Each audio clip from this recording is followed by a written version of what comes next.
A história da PM Mineira é o assunto do mundo político hoje. Eu vou conversar com o major da Polícia Militar, o historiador Francis Albert Cota. Major, muito obrigada por atender o mundo político, a gente poder conversar sobre a Polícia Militar justamente nesse momento em que ela completa 245 anos. Eu que agradeço pelo convite, estamos aí à disposição para dialogarmos, né, sobre algumas questões extremamente importantes para nós e para a sociedade. Major, a PM não foi constituída como ela é hoje, ela é muito diferente daquela que começou, que foi iniciada lá no Brasil colônia. Antes da gente avançar no assunto, eu queria falar um pouquinho desse, explorar com você um pouquinho disso, não é? E que força, chamada de força pública, né? Que força pública era essa e em que circunstância ela surge? Olha só, Vivian, eu trabalhei no doutorado, defendi em 2004, em História, na nossa querida Fafiche, né, da UFMG, um trabalho que se chamava Políticas da Ordem e Universo Militar em Minas Gerais, século XVIII. Posteriormente, esse trabalho foi transformado em livro, que se chama Matrizes do Sistema Policial Brasileiro. Qual era a minha hipótese? E, consequentemente, foi a tese do trabalho, né? É o seguinte, eu parti do pressuposto que ocorreu em Minas um processo de especialização policial precoce em virtude de aspectos geopolíticos sui generis. O que quer dizer? Em virtude de não termos fronteiras terrestres com a América Espanhola, né, diferente do Mato Grosso, Goiás e outras capitanias, tampouco termos o perigo da invasão litorânea, como acontecia no Rio de Janeiro, Pernambuco, Rio Grande do Norte. Os corpos militares aqui situados em Minas Gerais tiveram uma especialização para dentro. Então, nós tivemos aqui uma das maiores, se não foi, né, a maior população escrava no século XVIII, em Minas Gerais. Então, nós tínhamos diversos grupos étnicos, nós tínhamos vários caminhos, né, que faziam abastecimento alimentar, bem como faziam arrecadação dos tributos da coroa, e então nós tivemos movimentos de resistência de povos nativos em virtude dessa expansão territorial perpetrada pela coroa portuguesa. Então, nós tivemos resistências desses povos, né, em termos de territorialidade, nós tivemos essas utopias vividas, né, que era a questão do quilombo, dessas pessoas que foram feitas escravas, retiradas dos seus locais na África e trazidos para o Brasil, portanto, eles saíam, também uma história de resistência. Esse caldeirão de situações, né, proporcionou ali muita violência interpessoal, violência coletiva. Tinha os poderosos locais também, né, com essa questão dos territórios de mando, essas questões todas. Então, nós tivemos aqui em Minas, desde o Conde de Assumar, que é de 1719, a vinda de duas companhias de dragões. Dragões é um tipo de arma. Tem infantaria, tem cavalaria e tem dragões. Dragões é um terceiro, uma infantaria montada. E eles, então, começaram o quê? Essa atividade que eu chamo na tese de implementação das políticas da ordem. E ela, então, ela é toda estruturada na ordem, uma determinada ordem. E os dragões ordem. Eram portugueses? Exatamente. Portugueses, não tinham brasileiros no meio? Não, só portugueses. Eles foram recrutados em Portugal, né, e vieram para servir nas Minas, a pedido do Conde de Assumar. E aí, em virtude dessa chegada, inclusive, dos pontos que eu gosto de destacar, com a revolta de Vila Rica, em 1720, é que surge Minas Gerais, como capitania. Antes era a capitania de Minas Gerais e São Paulo, né? Um pouco antes, ali perto dos Emboabas, 1709 até 1711, a gente tinha Minas Gerais, São Paulo e Rio de Janeiro como uma capitania apenas. Depois, 1720, a gente tem efetivamente Minas Gerais. E um dos motivos da revolta de Vila Rica é porque esses soldados que chegaram de Portugal foram aboletados nas casas dos vassalos, dos moradores. Eles eram obrigados a dar alimentação e a cuidar dos cavalos. Isso trouxe um transtorno muito grande. Uma das cláusulas, depois, quem tiver oportunidade de olhar, né, que os rebelados gostariam que o rei tratasse, era que os soldados comessem às suas próprias custas, e não às custas dos vassalos. Houve um desarranjo muito grande. Mas, então, continuando nesse processo... Uma situação semelhante a quando a corte portuguesa chegou ao Brasil, não é? Exatamente. As casas foram confiscadas, as pessoas servindo e tal. Então, aconteceu isso com os dragões, quer dizer, com as pessoas que atenderam os dragões. É verdade. E aí, assim, essas questões dos relacionamentos, dos abusos, muitas coisas ocorreram, né? A documentação do século XVIII, eu trabalho com fontes primárias, traz esses relatos para a gente. E aí, então, inicialmente foram construídos 2 quartéis, né? Um lá em Mariana e outro em Ouro Preto, em 1722, mas eles não permaneceram por muito tempo. Essa tropa ela foi, vamos dizer assim, dividida em diversas comandâncias, passagens, registros, e ela foi realizando seus trabalhos até 1775. Em 1775, em virtude de uma reforma que vem lá de Portugal, de um militar anglo-germânico, que era o Conde de Lippe, junto com as reformas do Marquês de Pombal, né, houve uma racionalização administrativa. E ocorreu o seguinte: o rei, então, mandou dissolver essas companhias e criar o Regimento Regular de Cavalaria de Minas, que é considerado o quê? A célula máter da Polícia Militar, na qual serviu o Tiradentes. Ele era alferes da 6ª Companhia do Regimento Regular de Cavalaria. Aquele prédio magnífico que existe lá em Cachoeira do Campo, ele foi construído em 1779, a mando do Dom Antônio de Noronha, que era um coronel de carreira, que veio para governar Minas Gerais. Então, dissolveu as companhias de dragões e criou o regimento. O que ocorre? O regimento ele pega toda essa expertise, né, dos dragões em termos de patrulhamento, de controle de vias, né, de abastecimento, etc. E aí, então, em virtude desses aspectos, é que eu tenho a tese, né, de que Minas ocorre, então, Minas seria a primeira polícia, a primeira experiência de polícia no Brasil, não seria o Rio de Janeiro, em 1809, né? Quando vem agora, aqui, então... só uma perguntinha que eu acho que cabe aí. Isso tem muito e tudo a ver com o fato de que as maiores riquezas saíam daqui para a coroa, não é? Então, essa atenção especial e essa necessidade de policiar mais e com mais acuidade, com mais competência, não é? Tem a ver com isso, é preservar o patrimônio. Vivian, você foi no ponto central. Por quê? A gente encontra na documentação do século XVIII uma expressão que eu acho muito bacana, inclusive é um dos subcapítulos do meu trabalho, que chama o quê? O coração da América Portuguesa. O coração da América Portuguesa são as minas, exatamente o que você falou. Ela bombeava o sangue dourado.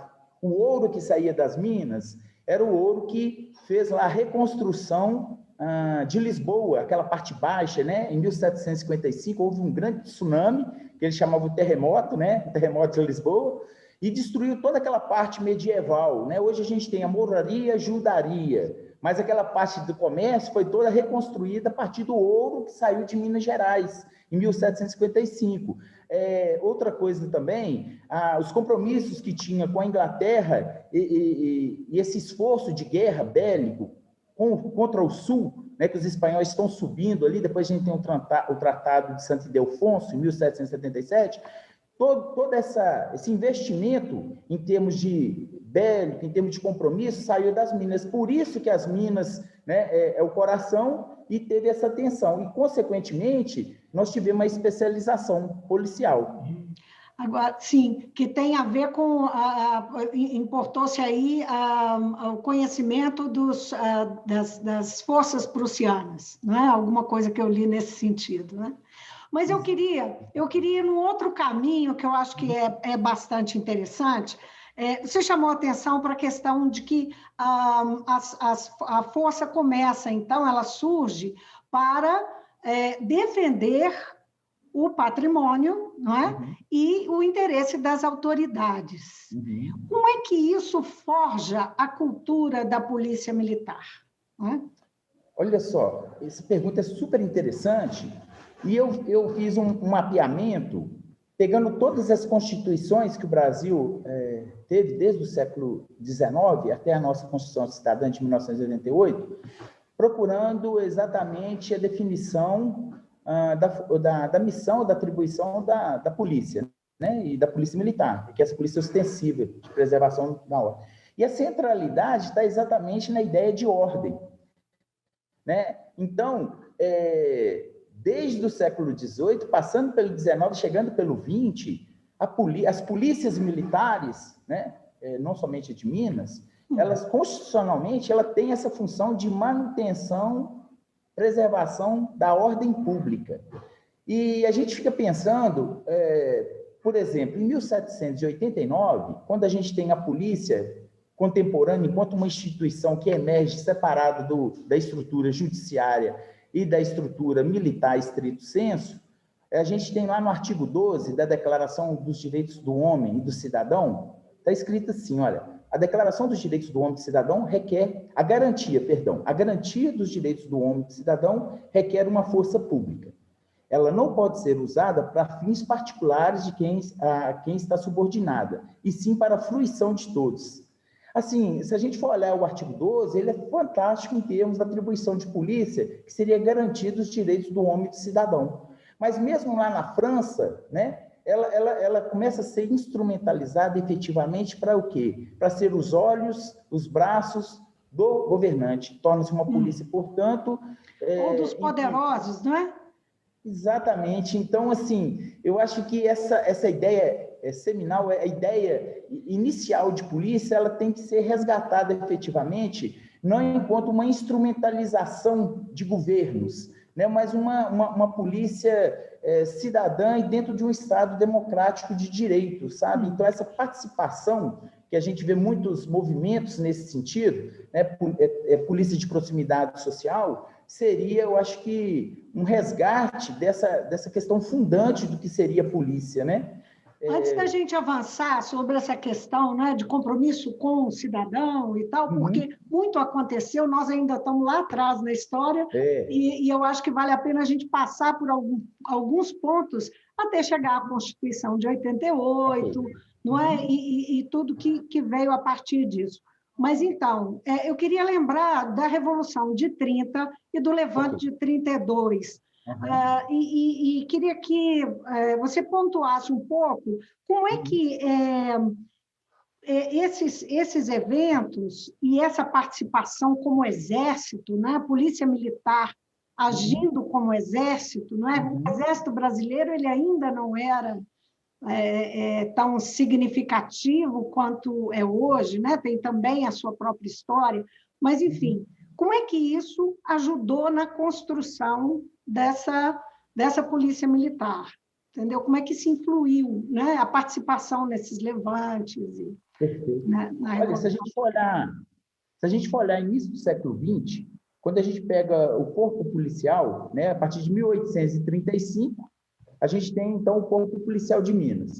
E ele vai passar todo o século XIX com essa denominação. E quando ele chega no início do século XX, na virada do XIX para o XX, nós temos, então, o Corpo Policial de Minas, que é transformado ali em Brigada Policial, posteriormente em Força Pública, em 1914. O que acontece? Tem uma história muito interessante, que o primeiro comandante de Belo Horizonte era o Major Lopes. É o Major Lopes ali, que tem uma rua na Savassi ali, né? Da Rua do São Pedro. Isso. Em BH. Exatamente, a nossa Faculdade de Políticas Públicas da UENG não é Major Lopes. E o Major Lopes, eu comecei a estudar essa figura, ele chegou para aqui, para Belo Horizonte, né? Estou falando aqui de Belo Horizonte, no Prado, ele chegou aqui em 1894. Ele ajudou todo o processo de construção da cidade e ficou aqui como delegado especial e comandante até 1914. Olha que interessante, esse período todo. Detalhe, o Major Lopes era o quê? Afrodescendente. Major Lopes era um homem negro e ele era o comandante e o delegado especial aqui em Belo Horizonte durante todo esse período de construção. E é legal o quê? Que a partir de 1914, tinha somente 1.000 e poucos homens. O corpo policial, a brigada militar, ela era muito pequenininha. Não tinha mais ouro, não é, Major? Senhora? Não tinha mais ouro. Aí diminuiu, tá vendo? Então, é o seguinte, ela começou, então, exatamente. Aí os tempos são outros, né? Aí eu costumo dizer, eu Vivi, que a polícia ela é filha do seu tempo, sabe? Ela vai se modificando de acordo com esses aspectos, né? Que a senhora bem pontuou aí, seja aspectos políticos, sociais, culturais. Como disse Sérgio Buarque de Holanda, ela tem uma plasticidade muito grande. Ele não estuda polícia, mas é o conceito de plasticidade de Sérgio Buarque, né? Ele tem essa capacidade de se amoldar, de se adequando ali a essas exigências. Voltando, então, à força pública. O que acontece? Com a República, 1889, nós temos um pacto federativo aqui, em que são os Estados Unidos do Brasil, né? O modelo é um pouco diferente do que a gente vai ter depois. Os governadores de estado, já não é mais província, nós não estamos no século XIX, né? A capitania do século XVIII, agora já são estados, né? Com a República. Os governadores, então, eles têm o quê? O nome, a designação, é presidente de estado. E eles tinham aqui uma autonomia imensa, inclusive exércitos estaduais. Então, a Força Pública de São Paulo, a Força Pública do Rio e de Minas Gerais eram verdadeiros exércitos estaduais. Eles tinham arma de infantaria, o Estado de São Paulo tinha aviação, a gente tinha a artilharia. Aqui onde eu estou hoje, no Prado, aqui em Belo Horizonte, aqui nós tínhamos, inclusive, uma pista de decolagem de avião. O primeiro prédio nosso aqui é um hangar, para a senhora ter ideia. E aqui era o quê? Infantaria. Aí, então, nesse período, teve a contratação desse capitão do exército suíço, que chamava Drexler, e começa a implementar toda uma disciplina militar prussiana. E aí essas questões políticas, né, da década de 30, a quebra da política café com leite, né, do Pacto de Ouro Fino, essas questões todas, juntam então São Paulo, Minas Gerais, Rio Grande do Sul, Paraíba, né, e vão então participar ativamente do que nós convencionamos chamar de Revolução de 1930.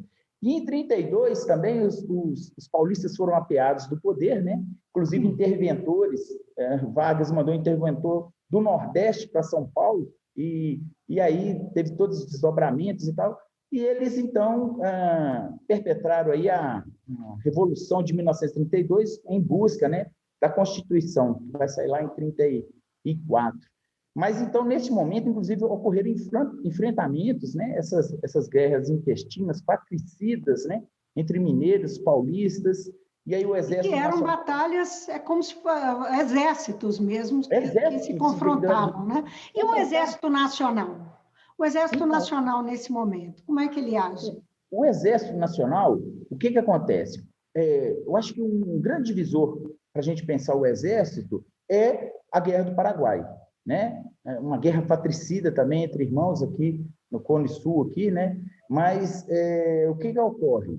Após 1870, seja o movimento republicanista, né? Que lá em Itu teve aquele congresso, se me fala a memória, 1874, um grande congresso de republicanistas lá em Itu, né? E a questão também dos escravos, né?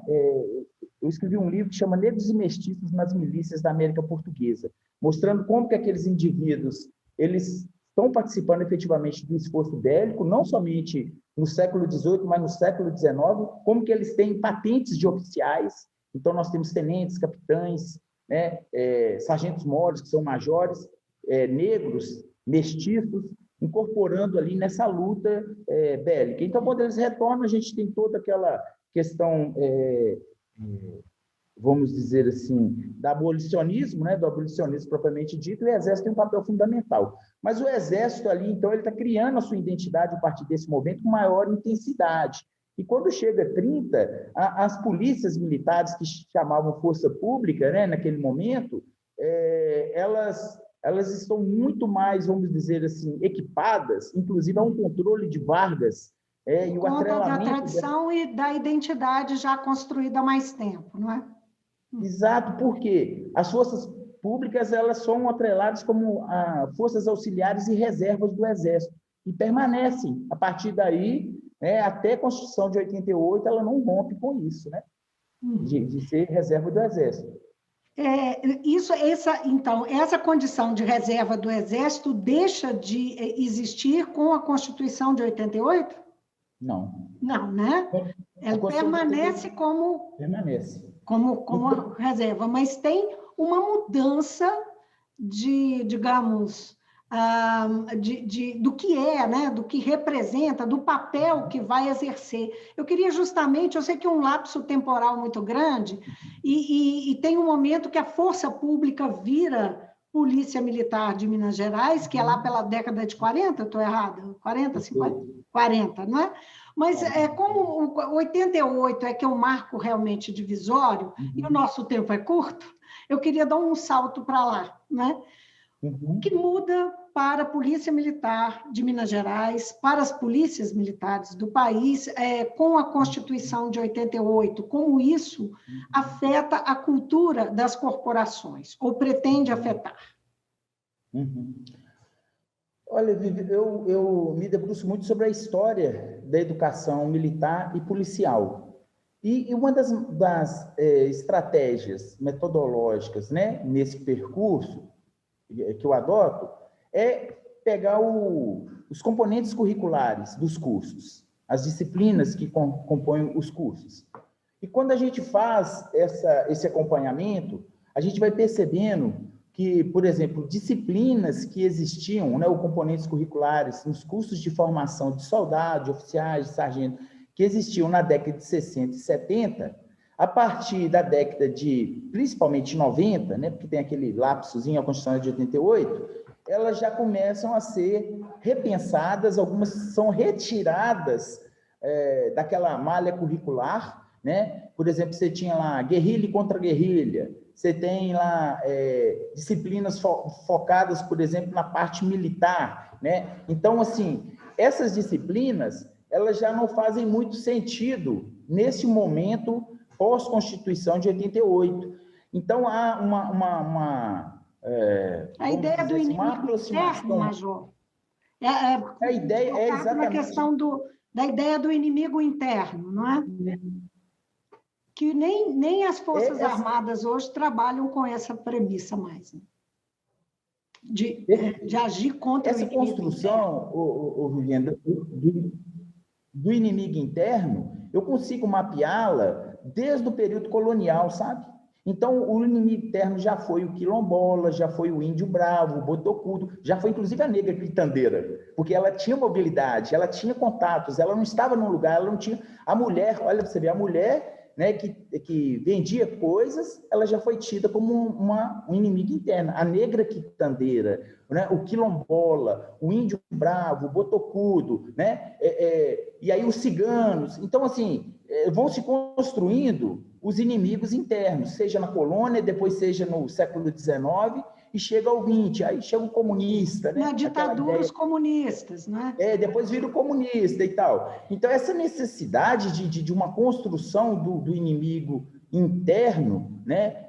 De forma a dar uma espécie de coesão de pensamento, eu penso, não sei, para instrumentalização, e aí é uma instrumentalização política mesmo, né? Dessas instituições em determinados momentos, que eu acho que o segredo da coisa está na instrumentalização. Porque eu vou instrumentalizar a minha polícia para quê? Né? Então, por isso que eu falo que ela é filha do seu tempo, ela está sendo instrumentalizada. Quando a gente pega essa longa duração histórica, a gente vai percebendo como que ela vai sendo instrumentalizada no tempo e no espaço, né? Em torno dessas construções imaginárias aí, estigmatizantes, né? Que a gente está mencionando aqui, desses inimigos internos. E aí chega em 88... na verdade, isso já não vai fazer muito mais sentido com o processo de redemocratização, né? Seja aí por uma interpretação da distensão longa, segura e gradual, ou por forças, né, ou contradições do próprio sistema, uma série de variáveis que a gente pode analisar aí, como que isso não vai modificando. O certo é que eu percebo que a partir da década de 90, analisando os componentes curriculares dos cursos, essa instrumentalização ela vai modificando, porque a Constituição de 88 ela diz o seguinte, né? A centralidade da democracia, portanto, da participação popular, e aí a sociedade, então, ela é chamada a participar da segurança pública. A segurança pública, ela não é mais, vamos dizer assim, tida como um assunto de especialistas, né, de policiais, né, policiais militares, policiais civis, etc. Não, todos são chamados a atuar na segurança pública. A segurança pública é um conceito muito mais amplo e necessita, portanto, da participação de todos na resolução de problemas que afetam todos os cidadãos, né? Então, acho que o que a Constituição diz lá, né, a segurança pública é um direito, né, um dever do Estado, mas responsabilidade de todos. Então, essa chamada para participação na segurança pública, eu penso que é um dos pontos que vai o quê?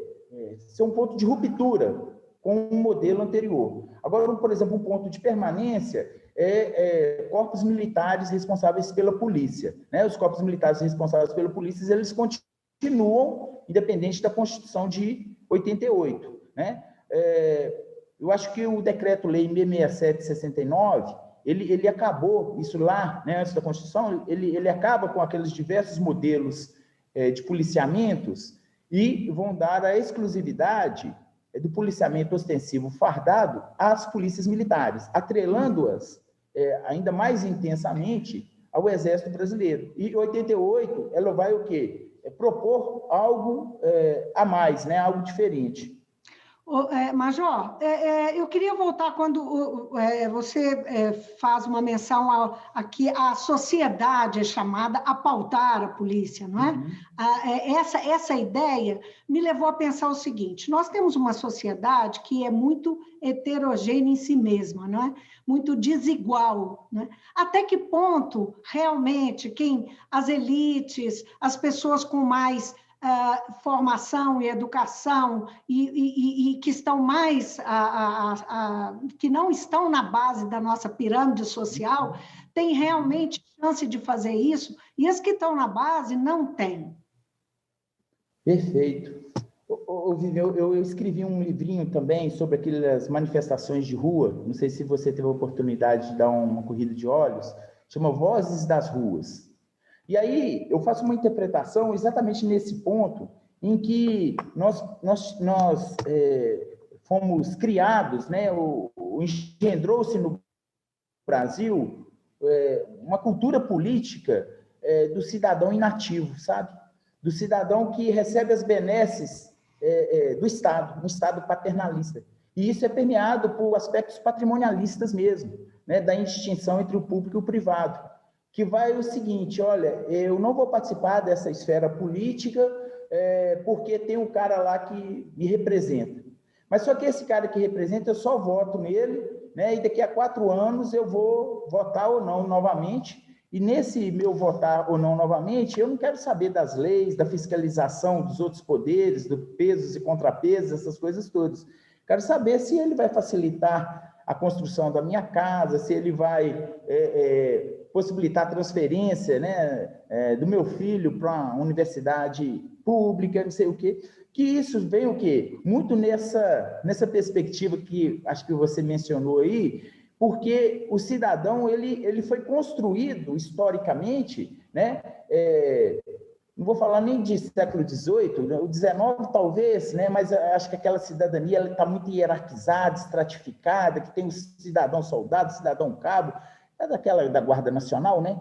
Que é de 1831, que vai até 1917, que tem os coronéis aí, aquela coisa toda, era pautada no que você falou, que é o quê? A questão financeira. Eu tenho dinheiro, eu tenho a patente de coronel. Se eu não tenho, eu sou major, então eu sou capitão. Aí vai ter o quê? Uma cidadania muito fragilizada, muito estratificada, muito... Não é feito quem não de tem iguais. patente nenhuma, então não tem influência, capacidade de influência. Tem influência e etc. E eu fico pensando, até que essa provocação que você me fez, até que ponto ela não faz parte de uma história de longa duração e que a gente vai trazendo isso, né? E fala assim, não, isso aí não é coisa minha, isso aí é coisa da polícia resolver.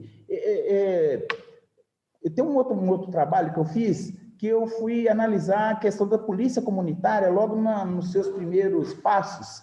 E aí nós pegamos um trabalho muito bacana da década de 90, eu esqueci quem era a autora, acho que foi uma dissertação, acho que do CRISP, se não falha a memória, ela foi analisando exatamente essa fragilidade da participação, no primeiro momento, das pessoas ali e dessa desconfiança da instituição em relação a essa participação. Era ainda na década de 90, se me fala a memória, 1994. A polícia tida comunitária, ela era vista como, vamos dizer, numa ótica mais de logística. Ah, não, eu preciso da viatura, da manutenção da viatura, eu preciso de um local para colocar a base de policiamento, etc. e tal. Ela ficava nessa estrutura mais logística do que de participação efetivamente.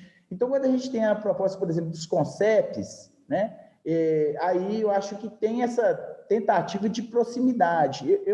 CONCEP, só para explicar quem está ouvindo. São os conselhos, né, os conselhos municipais de segurança pública, que eles ocorrem, inclusive, em níveis dos bairros, etc., que as pessoas vão participando disso aí. Né? Então, assim, mais pobres, no caso de Belo Horizonte, por exemplo, é uma curiosidade, nos bairros mais pobres, essa participação é efetiva? Olha, a orientação que tem em termos de diretrizes, né, que a gente trabalha com as diretrizes, que é o tenente, por exemplo, o capitão que está ali comandando pequenas frações, etc., ele mobiliza as pessoas para participarem desse processo. E aí haveria, então, a participação, né, do delegado de polícia, do oficial que está ali, de um sargento que está à frente, né, daqueles grupos e dos próprios moradores, que elegem lá e tal, não tem uma vinculação com a Polícia Militar, seria eles mesmos organizando, né, e sugerindo, aí, participando desse processo. Agora eu queria ir para um outro assunto que a gente não pode deixar, falando de Polícia Militar de Minas Gerais, a gente não pode deixar de falar de 1997, um marco, não é? Na história da Polícia Militar e da política mineira também. Foi o ano da greve, que a Polícia Militar fez greve, e houve muita tensão, confronto e morte, não é? Teve a morte de um cabo. Enfim, esse movimento, atribui-se a esse movimento, por exemplo, o fato de o governador, na época, Azeredo, não se reeleger em 98, né? E isso é considerado um fato. Mas ele é resultado, a gente pode dizer, como é que você conecta esse movimento com a Constituição de 88 e uma politização das forças, não é?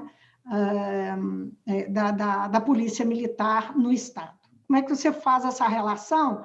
E eu queria também que você, apesar do nosso tempo estar curto, como é que isso influiu até na história da Polícia Militar, daí para frente, das outras polícias, não é? No país. Olha só, esse assunto é um assunto meio, vamos dizer, espinhoso, né? Dependendo do ponto de vista que se observa, mas eu acho que toda crise ela tem um componente de oportunidade para crescimento, né? Para rever processos, para rever arquiteturas internas, relações de poder que se estabelecem institucionalmente, né? E eu acho que em 97, vou falar porque eu estava no olho do furacão em 97, eu era sargento à época, né? E o movimento ele foi realizado por praças da Polícia Militar, né? Teve ali como um grande centro, um batalhão de choque, né? Mas foram nos praças ali. Eu percebo, assim, uma visão mais ampla, que, inclusive, tem um trabalho sobre isso, saiu um livro ano passado sobre isso, chama Uma Típica Cerimônia Militar, que foi orientado por José Murilo de Carvalho.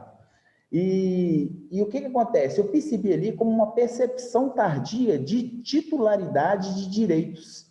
Porque, se a gente for analisar, até hoje, o policial, o militar, ele tem um regramento próprio.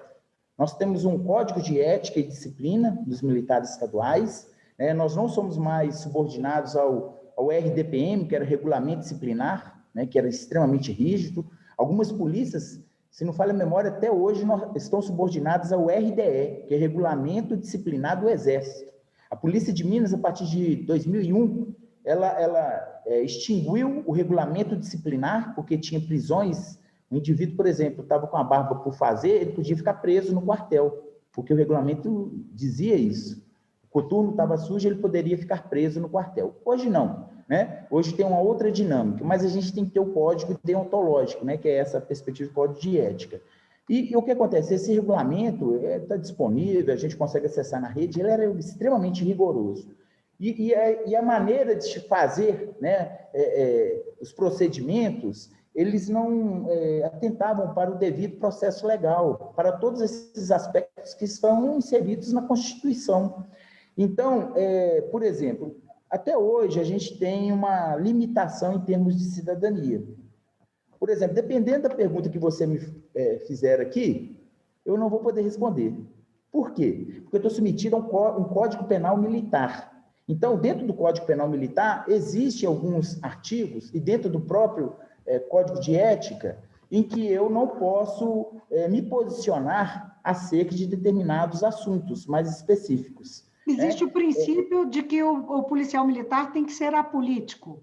Exatamente, essa seria a lógica. Essas são essas regras. Exato, por isso que eu penso também essa inserção dos militares e dos policiais especificamente, ou os militares estaduais, na arena política, ela é paradoxal. Ela é extremamente paradoxal porque, ao mesmo tempo que ele está em busca de direito, ele tem os limites. Então, eu acho que a gente tem uma cidadania manca, uma cidadania concedida, porque, por exemplo, eu não tenho a liberdade de expressão, eu não posso dizer tudo que eu penso, né?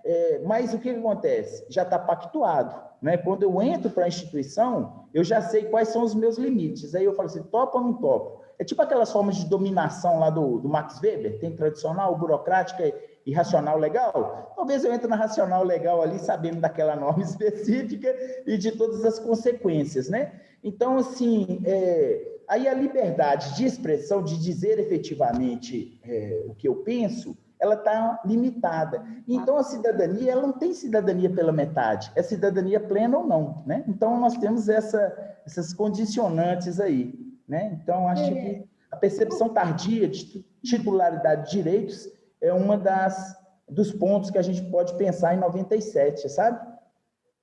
Agora, Major, tinha tantas outras perguntas para fazer, mas infelizmente o nosso tempo urge.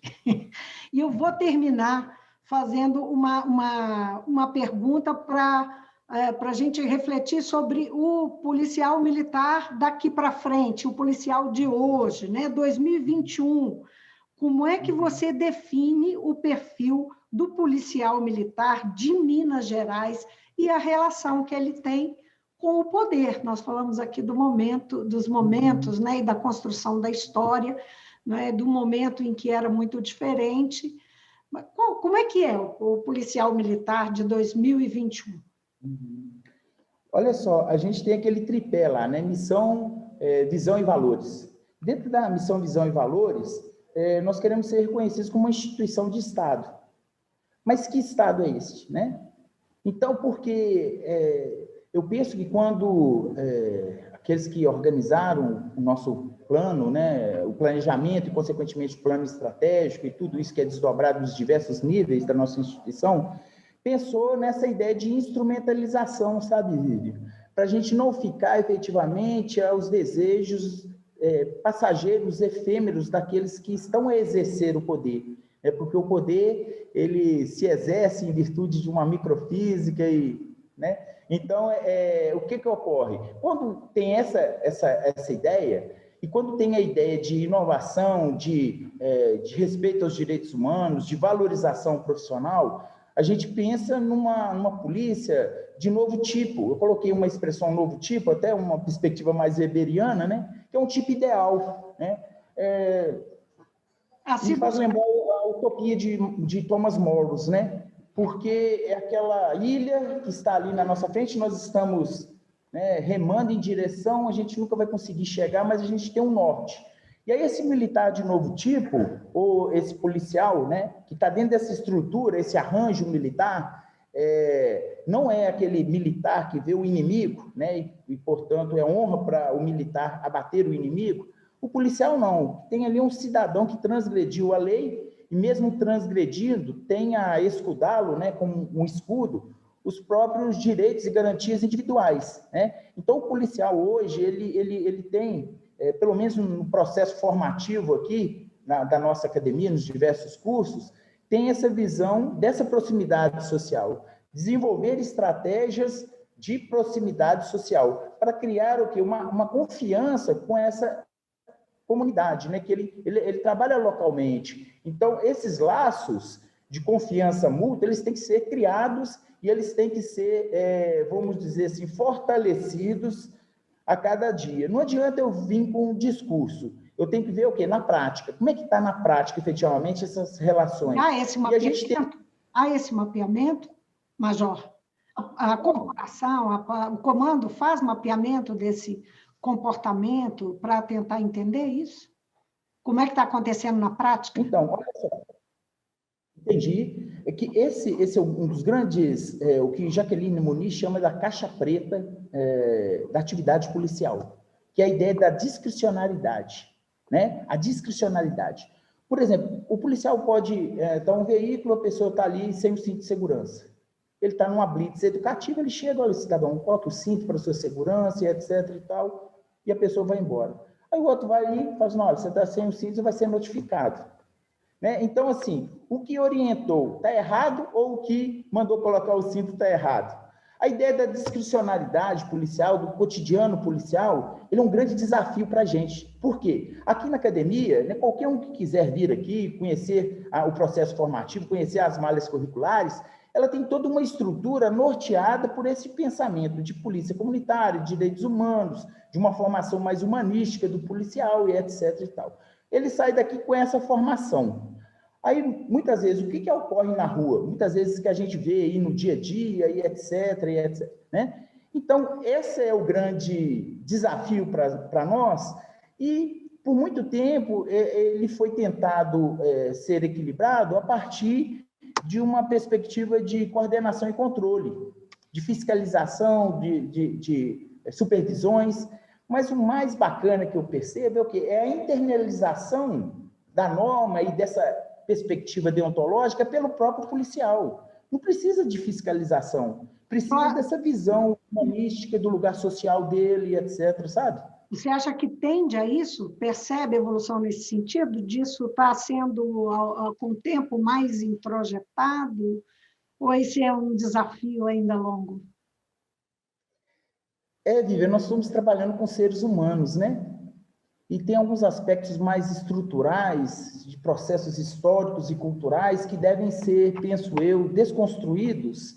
Né? No nosso cotidiano, a gente vê um pouco isso, nessa... Eu não digo que é uma natureza humana, mas uma condição humana, talvez, que afeta principalmente profissões que têm essa relação de poder, sabe? Então, a ideia da empatia, do local, do poder, da instrumentalização desse poder, tendo em vista a garantia de direitos que estão na iminência de ser violados, eu acho que depende muito do próprio sujeito, sabe? Da transformação desse sujeito. Porque se a gente for olhar as normas, o policial é extremamente controlado internamente e externamente. Ainda mais hoje nesse mundo, né, de WhatsApp, de filmagem, etc. A gente tem corregedoria, tem ouvidoria, que realiza um papel brilhante, a nossa ouvidoria de polícia, tem corregedoria, tem a supervisão, tem o Código Penal Militar, tem o Código de Processo Penal Militar, tem o Código de Ética, tem a ficha de promoção, a avaliação desse indivíduo, tem as transgressões. Eu fico pensando assim, como é que ele sobrevive num emaranhado de controle? Sabe, tem tantos controles que o policial... Eu sou policial há 30 anos. O emaranhado de controles que tem sobre ele, né? Como é que ele sobrevive diante desses emaranhados, né? E eu acho que, por exemplo, esses controles são importantes, mas, sobretudo, é o ser humano, sabe? Então, é a necessidade de uma formação mais humanística, humanizadora, desses contatos, né? Com as comunidades locais, com essa coisa mesmo de que é o papel, né, do policial, né? Eu acho que isso é muito importante, transcende todo esse amaranhado, né, que a gente vê, por exemplo, as leis. Existem muitas leis, as pessoas continuam cometendo delitos, né? Então, assim, onde será que está o problema, né? É da polícia porque também é da sociedade, é isso? Eu gosto muito de um autor que chama Juvenal Arduini. Ele tem um livro que chama Antropologia, Ousar para Reinventar a Humanidade. Sabe, ele trata muito dessas questões que o homem é um paradoxo, sabe? esse mesmo homem que afaga, ele agride. Aquele que defende, ataca. Eu não sei até que ponto isso é do ser humano, mas enquanto profissional, né, que recebe os seus vencimentos, que é um servidor público, não é dado a ele essa vivência desse paradoxo, sabe? Então, acho que a instrumentalização, né, dessas forças policiais e chegando no homem, na mulher que atua nesse direito, né, que é o direito de segurança, eu acho que é um dos pontos centrais para a gente pensar, sabe? Para além das estruturas assim, de controle, né? Acho que tem a ver muito com essa perspectiva deontológica mesmo do ser. Só uma observação, eu acho que importante para a sociedade ver uma pessoa que tem uma história dentro da tropa, uma patente, uma alta patente, e que está refletindo e ajudando a instituição e as instituições a pensar essas questões. Queria agradecer muito pela entrevista e dar parabéns pelos 245 anos à Polícia Militar de Minas Gerais. Obrigado. Até. Obrigado. Eu conversei com o major da Polícia Militar, historiador Francis Albert Cota. A gente falou, na verdade, o major Francis falou da história da Polícia Militar, como é que surge ainda, a origem lá no século XVIII e os momentos marcantes, e o que é a Polícia Militar hoje, né, e o que ela busca para servir o cidadão. A gente fica por aqui. Até a próxima.